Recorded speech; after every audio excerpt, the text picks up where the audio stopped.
Автор учебного пособия по духовно-нравственному воспитанию первоклассников, директора гимназии имени Федора Ангелия, села Гайдары, преподаватель гагаузского языка Надежда Кучанжи. В ее работе сочетаются педагогический опыт, знание родного языка и стремление передать детям духовные и культурные ценности народа. Она отметила, что идея создания учебного пособия появилась давно, однако осуществить ее удалось только теперь, благодаря НИЦ Гагаузии и поддержке педагогического сообщества региона. Благодарю своих педагогов, которые настроили, направили, дали правильные рекомендации, как работать с учебным пособием. Это достаточно новое направление для меня, потому что учитель – это одно, составитель учебника – это совсем другое.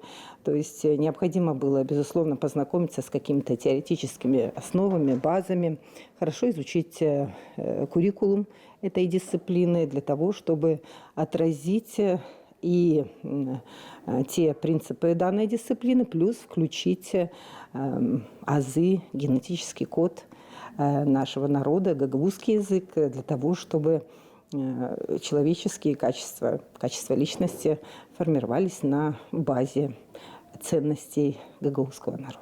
Издание иллюстрировано. Оно поможет в детях с ранних лет воспитывать любовь к родине, уважение к окружающему миру и стремление к духовным истокам, отмечает священнослужитель Петр Кучанжи. Особое внимание уделено формированию у младших школьников чувства любви и благодарности к Богу, осознанию гармонии с природой и людьми. Здесь отдельной строкой также и упоминается о религии, о вере, о наших традициях. Это очень отрадно, потому что для каждого человека, который живет на этой земле, особенно в Гагаузии, вера все-таки находится очень на высоком месте.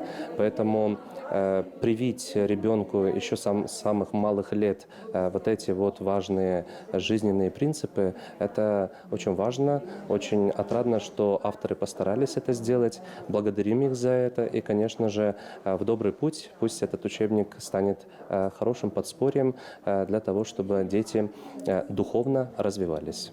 Презентация книги является важным событием для всего образовательного и культурного пространства автономии, считает начальник отдела развития языков Главного управления образования Гагаузии Мария Узун. Она подчеркивает значимость сохранения и развития гагаузского языка и культуры, а также укрепления духовных основ воспитания подрастающего поколения. Учебное пособие очень полезное, очень нужное, особенно для нас, гагаузов, потому что предмет интересный, предмет, пусть даже не говоря, что не важный, потому что он действительно очень важный, который помогает воспитывать наших детей, быть добрым, ответственным в нужных моментах, как правильно себя вести. А это, можно сказать, чудо, да? Мы не просто будем их воспитывать, мы будем их воспитывать на гагаузском языке. Это очень хорошо для нас. Издано 2000 экземпляров учебного пособия, которые будут распределены по учебным заведениям и библиотекам региона. Планируется продолжить работу и издать материалы для учащихся других классов.